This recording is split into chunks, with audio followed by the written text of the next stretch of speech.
Okay, so this is blues. What I'm doing is I'm utilizing major pentatonic, minor pentatonic, major blues, minor blues. All of those elements. Again, what makes it so unique is this chord is being played underneath, and that's got the major third in it, but yet I'm playing that minor third. It sounds just great, okay? Because it will. But I'm also utilizing many other things. When it goes to D, sometimes I went to D minor pentatonic. Okay, when it goes to E, sometimes I go to E major pentatonic. I went to A major for a while there. Or over here when I went...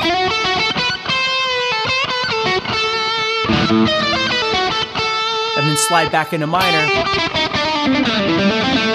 There's just, again, there's a million tactics to being able to play actual blues. You know, I have guitar courses that are 5, 6, 8 hours long that just talk about blues, you know, and soloing and blues and tactics and things like that. But it's important for you to understand the real world situation for your improv. So when you're given a major blues, you don't just go to major and start trying to play, you know, well, you know, something like that, because it's not going to sound very bluesy. You've got to learn the elements that make blues sound like blues. And it starts with choosing the right scale, which in this case is minor pentatonic over that major chord. So the beauty of blues is that you can do really a couple of things. You can play an A major blues, which we just talked about, whether it's blues, pentatonic, whatever. You can play an A minor, or you can learn to combine them together, which is really where the magic happens. And again, you can study this to an infinite level, but understand that if I take my minor pentatonic and I take my major pentatonic, and I try and combine those,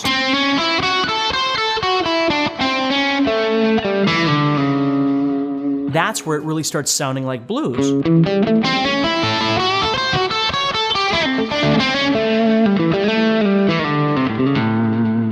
So what we're learning here is we're learning how to meander across the fretboard. We're learning all of these different elements, these essential vocal elements. And all these different things that we're learning about technique, we're learning how to visualize our fretboard, you know, in various ways with cage system and scales and different things like that. But we're also learning that different styles of music require different kind of parameters, right? The scale that you're going to use, the approach that you're going to use, right? So now it's not just about my phrasing, although it's important, but it's about my note choices. As I play these note choices, that sounds like blues, right? I can't use that over something where it's, you know, really trying to be, where it's more minor.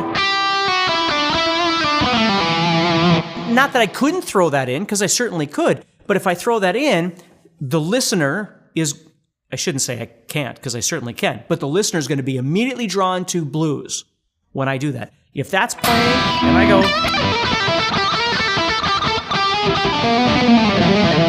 it's going to give them that bluesy sound, and that might be great, but I've taken it out of the zone of being pure minor at that point, and that's okay. Again, it's dynamic contrast. You got to figure out how to work that. I can't say that I would never throw in a blues thing over a minor thing, because I certainly would.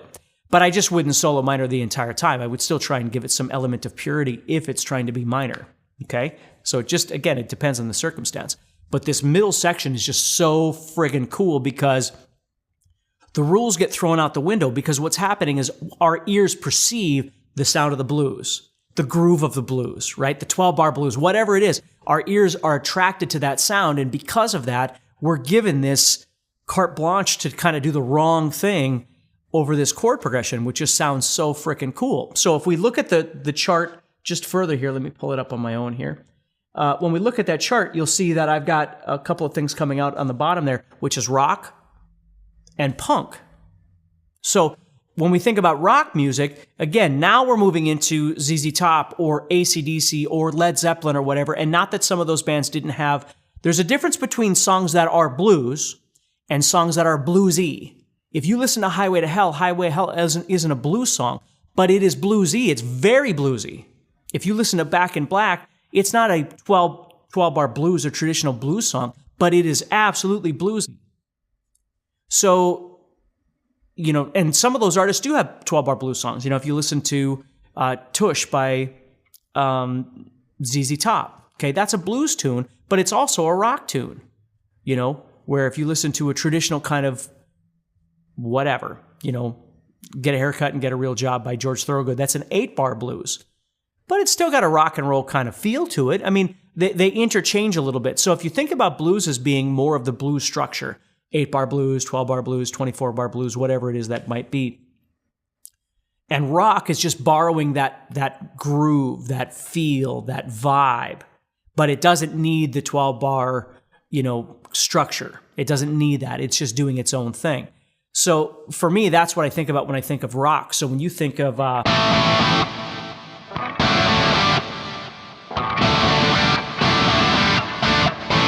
we're in A, but I'm not going to go.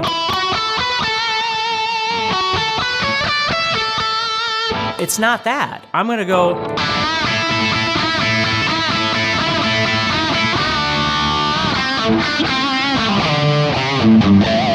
Right? It's got that minor pentatonic kind of feel to it. Okay?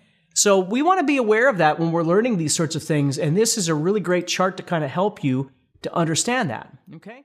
If you want to play guitar solos with complete confidence that sound more fluid and musical than ever before, or play solos over different styles of music in a live band where you're effortlessly trading licks with fellow musicians, and ultimately have more fun playing guitar, then you're going to want to pay close attention and watch this video the whole way through, because you're about to discover a simple way to combine fretboard knowledge, scales, modes, chords, triads, licks, melody, technique, speed, and accuracy into an awesome solo that tells a story instead of sounding like random notes or a scale.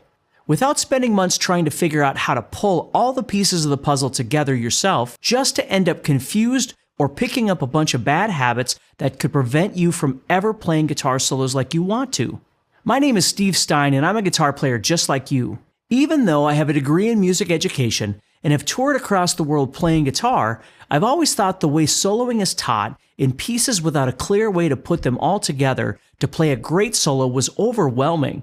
Maybe I'm old school or something, but I never really got how some people can learn soloing by mastering hundreds of scales, patterns, licks, and spending hours on fretting and picking exercises. And I've tried all kinds of stuff like I'm sure you have, and it sure has been frustrating. Like going through dozens of tab books, going through my favorite solos note by note, spending hours digging through every scale book I could find and practicing every position up and down the fretboard, or playing along to solos by my favorite guitar players that sound good, but not being able to create my own from scratch. After spending all this time and money, soloing just never really clicked. I thought, there surely must be something I'm missing that will give me an aha moment where I can play fluid and melodic solos in my own signature style. That's when I decided to throw everything I'd learned out the window and start from scratch. After a few weeks, it dawned on me that I'd been thinking about soloing the wrong way. You see, I always thought solos were made of pieces of scales, licks, patterns, and whatever cool tricks I could do, but I discovered a shocking fact. Guitar solos simply tell a story.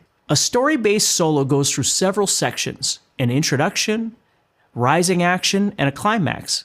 It might restate or build on a theme or melody from the song. It sounds awesome because it serves the song and audience instead of the guitar player. When I learned how to tell a story, my guitar solos improved tremendously. I never had problems trying to figure out how to start or end my solos, and never ran out of ideas because I was laser focused on telling a story within the song. I started sharing this with some of my private students, and they started getting similar results. I want to share it with you too, and I've found the best way to break down old patterns, keeping you from playing solos at a high high level and ensure that you're improving your solos day after day, week after week, is my new 6-week soloing challenge. Now here's some of what you're going to discover. In week 1, we're going to talk about how to set up and tune your guitar to get the best tone with the least amount of effort. The critical difference between planned playing and improvisation. Why good technique can kill your ability to make music and how to fix it. A simple way to create your own signature style that doesn't take hours of practice. In week 2, we're going to learn how to develop razor-sharp timing in 10 minutes using a metronome. How to dial in your signature sound using your existing gear. A simple 3-step soloing formula that trains your brain to hit the right notes even if you don't know scales. In week 3, we're going to learn a quick and easy way to visualize notes on the fretboard, which means you'll always know where to place your fingers when you're soloing. How to play the most important scales for soloing across the fretboard. In week 4, we're going to learn how to use phrasing and dynamics to play authentic solos that never sound like a boring scale. One simple 3-note per string pattern to play lightning fast licks even if you struggle with alternate picking. How to create a groove that tells a story in your solos. In week 5, we're going to learn how to use escape routes to connect ideas and play musical solos across the fretboard without getting stuck. 5 picking patterns every lead guitar player must know. And in week 6, we're going to learn how to build an impressive guitar solo from the ground up the right way,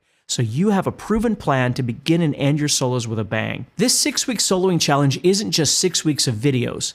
It's going to be 6 weeks of videos interacting with me, the GuitarZoom staff, and fellow challenge members. I'll be going live once per week for 6 weeks with you, which I've never done before. So I can help you wire in all the things you'll learn during the challenge, and you'll have an opportunity to ask me questions. You don't have to worry if you can't make it because I'll post the recordings in the private Facebook group and your members area. What makes this different from my other courses is there'll be accountability as well. You'll have activities to keep you engaged throughout the challenge so you stay motivated and see real, noticeable improvements in how you think about and play solos. Plus, you'll be going through the entire process with a group of like-minded guitar players who are focused on playing better solos. And the encouragement you find and connections you make on this journey will be so powerful. Similar good courses cost hundreds of dollars or even $1,000 at Berklee College of Music online. Or you can do like I did and spend thousands of dollars in college learning what I'm going to show you. With all that said, this could easily sell for $1,000. After all, similar courses sell for $1,497.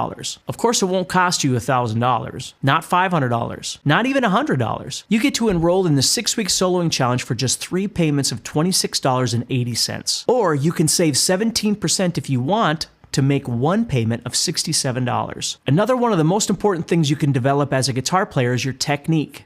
That's why I've included my 6.5-hour Essential Techniques course as a special bonus. You'll learn the secrets of building your picking speed and accuracy, strumming, bends, harmonics, and whammy bar tricks to spice up your guitar solos, and dozens of licks that will sound awesome in your solos. If you were to buy this on the website a few months back, it would have cost you $99, but you get it free when you order today. And if you order right now, you'll also get my Music Theory Made Easy 2.0 course free. It originally sold for $99 and covers all the music theory shortcuts you need to play freely across the entire fretboard and really get creative when it comes time to solo. With this course, you're going to overcome problems like worrying about what scale will sound good for leads and alternative scales you can use to improvise better solos than you ever thought possible. You won't have to worry about feeling lost or confused because your fingers will be trained to instantly find the right notes without any hesitation. So to recap, you get to start my new 6-week soloing challenge, which starts on May 2nd, and all the great bonuses I just mentioned for 3 payments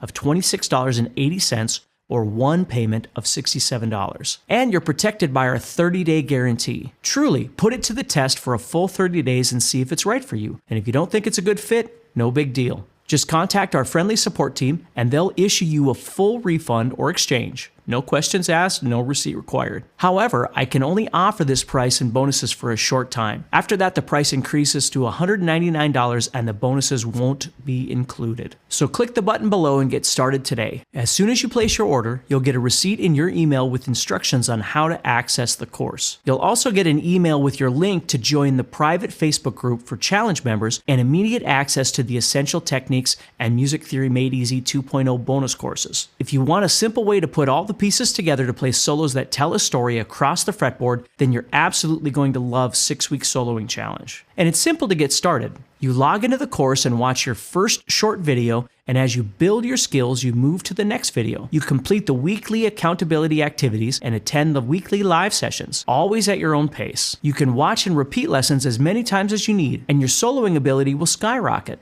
Remember, this could easily sell for $1,000, but you can have it today for only 3 payments of $26.80 or 1 payment of $67. And when you order, you'll also get an email with the link to the private Facebook group and immediate access to the Essential Techniques and Music Theory Made Easy 2.0 courses. You'll learn all the techniques you need to play killer solos and all the scales you need to improvise solos over any song. The 6 live sessions and bonuses alone have a $918 value, and you get our 30-day guarantee. But remember, I can only offer this price and bonuses for a short time. After that, the price increases to $199 and the bonuses won't be included. So click the button below and get started today.